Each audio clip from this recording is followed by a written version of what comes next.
Hola, ¿qué tal? En esta ocasión vamos a ver unidad 3, convertidores AC-AC, específicamente, y el DIAC, definirlos y ver qué son. El DIAC, como su nombre lo dice, es un diodo para corriente alterna. Utiliza el siguiente símbolo y tiene la siguiente forma a nivel de capas semiconductoras. Permite el flujo de corriente en un sentido o en otro dependiendo de que se alcance el nivel de tensión necesario para poder hacer la conducción. La curva característica de este señor es la siguiente. Él permite la conducción libre de corriente dependiendo de que se alcancen los voltajes de ruptura o el voltaje de avalancha donde él comienza a conducir. Este señor puede comenzar a conducir dependiendo de lo que se llama la tensión de cebado. A diferencia del TRIAC, que puede conducir o no conduce a menos que tenga suficiente tensión, el DIAC puede conducir con tensiones inferiores a los 30 voltios. Existen distintas maneras de hacer que un TRIAC comience a conducir.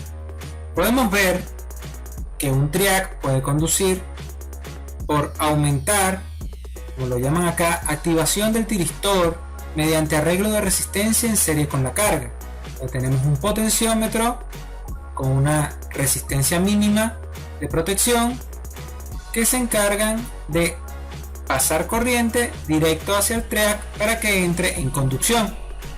También puede comenzar a conducir utilizando un circuito RC con un DIAC. Acá podemos ver un generador de señales pasando por un transformador que nos permite obtener una multiplicación de por 100 la señal que está entrando.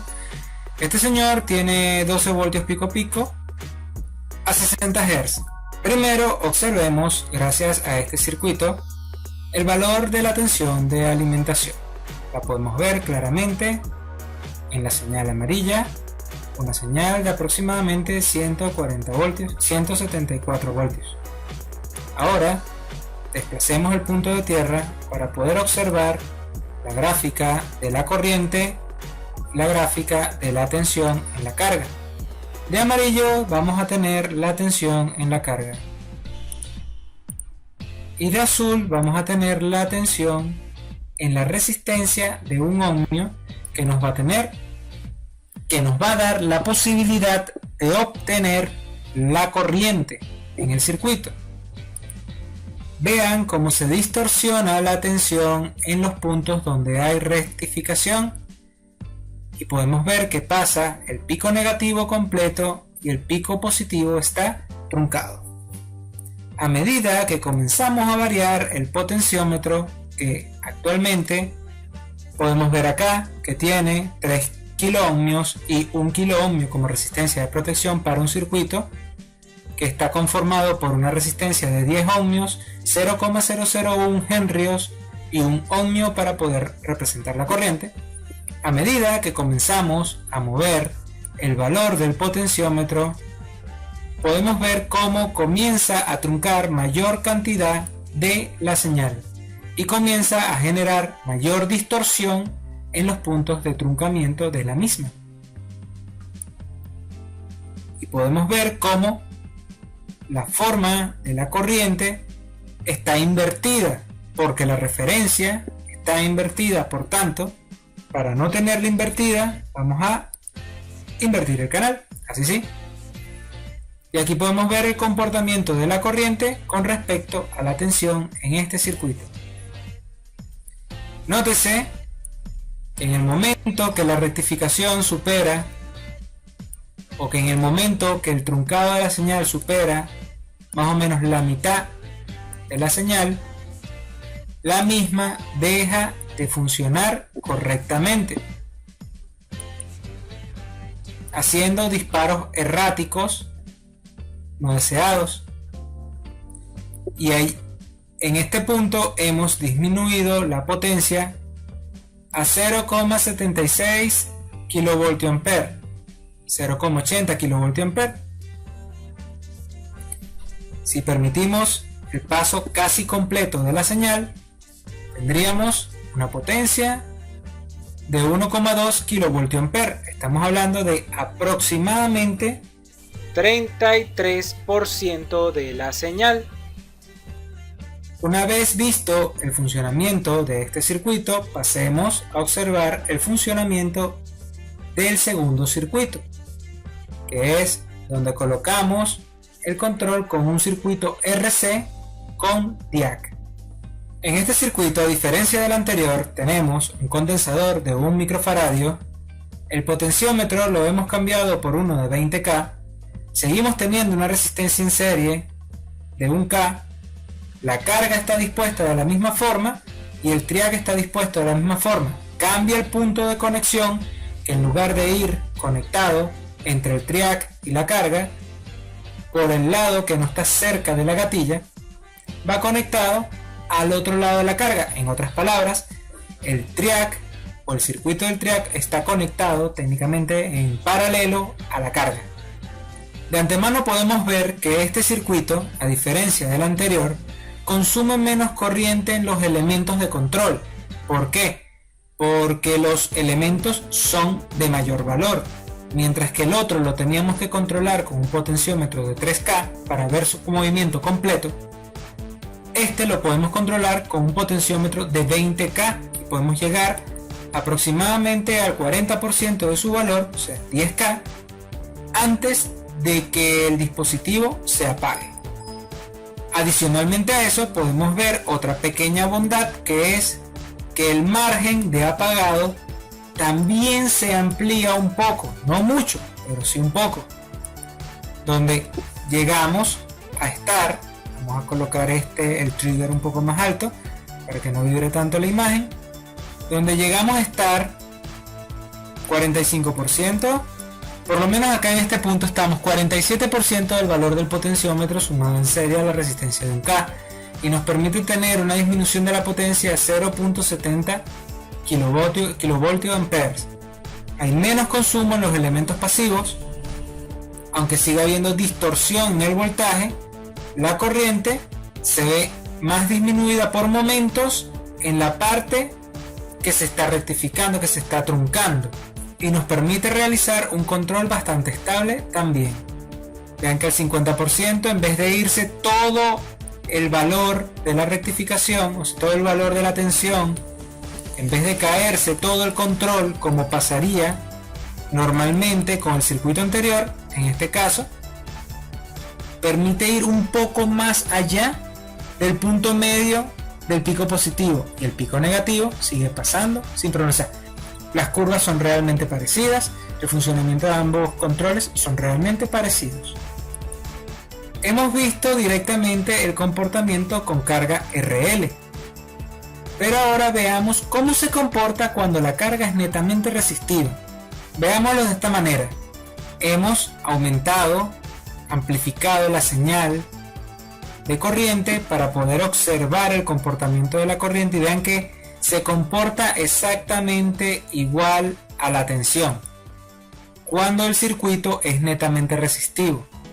Cuando el circuito tiene una componente inductiva, aparte de comenzar a ver mayor distorsión a nivel de tensión, podemos ver cómo el comportamiento de la corriente no es tan súbito. Mientras más inductivo es el circuito, más continuo es el comportamiento de la corriente, tanto así que llega un punto donde simplemente no puede cortarse con este circuito. No se puede controlar la activación y desactivación del DIAC porque la bobina siempre tiene corriente para entregar, y por tanto es necesario compensar la carga para poder hacer un control efectivo con el triac. Pero al compensar la carga, la deformación de la señal de corriente y la deformación de la señal de voltaje es aún peor. Pero como podemos ver, en lugar de cortarse la tensión de golpe, lo que hace es deformarse la tensión del circuito. Y eso es lo que ocurre cuando tenemos un circuito tipo motor con un banco de condensadores compensando que nos permite en efecto seguir haciendo control, pero comienza a generar distorsiones significativas en la tensión y en la corriente del sistema. Entonces hemos visto lo que es un controlador de tensión en alterna con funcionamiento básico y curva característica del triac, el disparo por su compuerta en un triac, con un oscilador de diac para mejorar el control, con carga resistiva y con carga RL, con carga muy inductiva y con compensación de condensadores. Cada uno nos da para analizar y discernir distintas características en el control del sistema. Permíteme recordarte que te pases por la pestaña de comunidad del canal para que veas las publicaciones, para que hagas comentarios hacia la red y nos nutras con esa información de lo que quieres ver y de lo que esperas de este canal, para que te anotes en las encuestas y nos des tu opinión. Seguramente por acá arriba debe aparecer el botón de suscripción, por acá al lado lo último que hemos publicado y por allá al final una lista de reproducción que seguro te va a gustar. Y recuerda el objetivo: aprende, mejora y comparte. ¡Chao!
Permíteme recordarte que te pases por la pestaña de comunidad del canal para que veas las publicaciones, para que hagas comentarios hacia la red y nos nutras con esa información de lo que quieres ver y de lo que esperas de este canal, para que te anotes en las encuestas y nos des tu opinión.